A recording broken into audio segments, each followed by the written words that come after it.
Thanks very much. I'm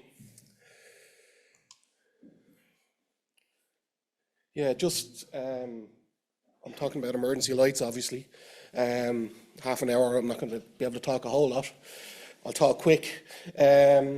Basically, brief review of the changes to the standard.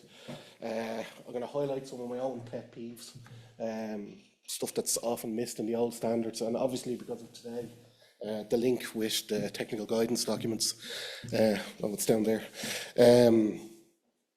The different types of emergency lighting, this is a table straight from the standard. Mostly we'll be talking about emergency escape lighting. Standby lighting is hospital theatres where you need the full light all the time, straight away. Not really covered by this. But the need for emergency lighting, defined in the technical guidance document,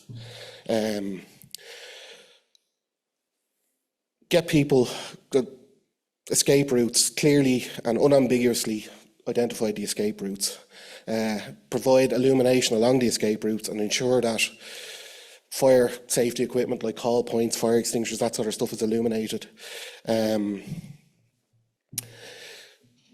Those requirements are reiterated in the emergency lighting standard as well. But the provisions, this table from the current technical guidance documents, this information is no longer in the emergency lighting standard. So there was an Annex G in previous versions of the emergency lighting standard that spoke about different types of buildings and the sort of coverage you should give. Like hospitals, you cover wards, treatment rooms, communal rooms, that sort of thing. That annex is gone from the standard. The standard does give rated durations for different building types, but it doesn't, the standard is not designed to say you have to have this type of emergency lighting in this type of building. When you do put it in, this is how you make it comply, if that makes sense. What it doesn't cover is, and it used to, is guidance on escape lighting for emergency services. That was removed in the 2013 revision. The clause is there scratched out in the standard, but it is covered in the technical guidance document. So for firefighting shafts, you do have to provide emergency lighting. So emergency lighting systems aren't designed for fighting fires. They're designed to get people out of the building. The technical guidance document says you have to have them in firefighting shafts. There's a big list of areas. That's not a firefighting shaft. That's a picture I had on my phone.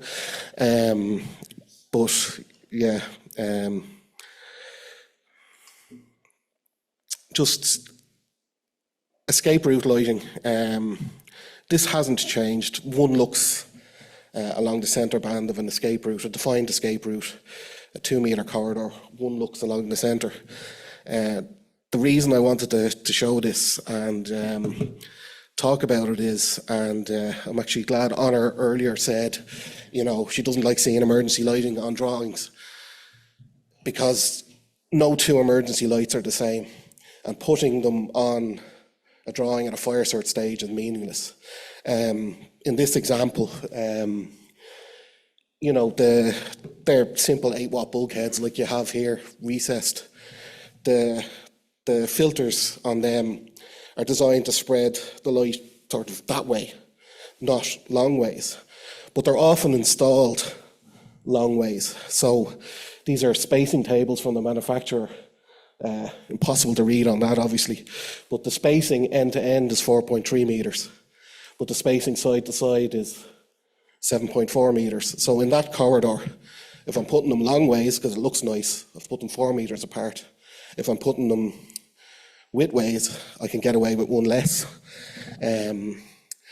But you do need to do proper lighting design.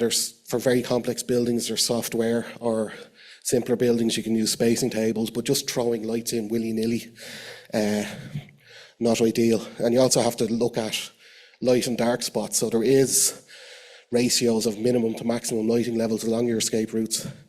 The more, excuse me, wider escape routes you can treat as a series of 2-metre corridors, or you can treat them as an open area where it's a half lux to within half a metre of the wall. It's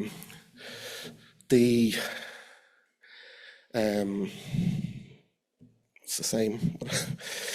The escape routes, the type of escape route. So this is again straight from the annex. This is the different types of escape route. The corridor there is very obviously an escape corridor. B is the escape route from room C. This office is bigger than 60 square metres, so it's an undefined escape route according to the standard.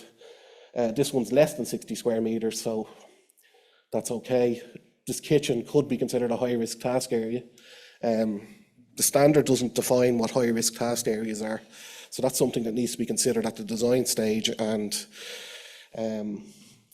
it's not. Emergency lighting has a couple of examples of high-risk task areas like commercial kitchens and stuff like that, but it does not define this is and this isn't a high-risk task area. E is like an undefined escape route because it has a direct exit out. These are the definitions straight from the standard. I just know from designing emergency lighting systems, the information from the building designers and the fire safety consultants needs to be clear on what is and isn't an escape route. Some things are obvious like corridors and wide areas, but rooms off rooms and things. So defining escape routes again is not, the standard doesn't define them. This is one of my pet peeves. Disability glare, what it used to be called. This is a photograph of a twin spot at the top of an escape stairs from a basement. If you're trying to get up a stairs and there's a twin spot shining in your face, you're not going to see the steps. It's much easier to put one twin spot in a big room than multiple small lights, but you get a more even light. But that's cheaper. But on the stairs, you just shouldn't see it. There's tables in the standard about glare and things like that, but I'm not going to go into it here. Local circuit monitoring. Again, another pet peeve. And I'm glad they've now touched on it in the guidance documents as well. But the emergency lighting in an area should be connected to the normal lighting in the area. So in this is an apartment block in North Dublin. There's 2 distribution boards in the building. All the emergency lighting. So there's 4 lighting circuits. The 4 hatched areas are 4 lighting circuits. All the emergency lighting was fed off that distribution board and that stairs. So if the breaker went for this stairs,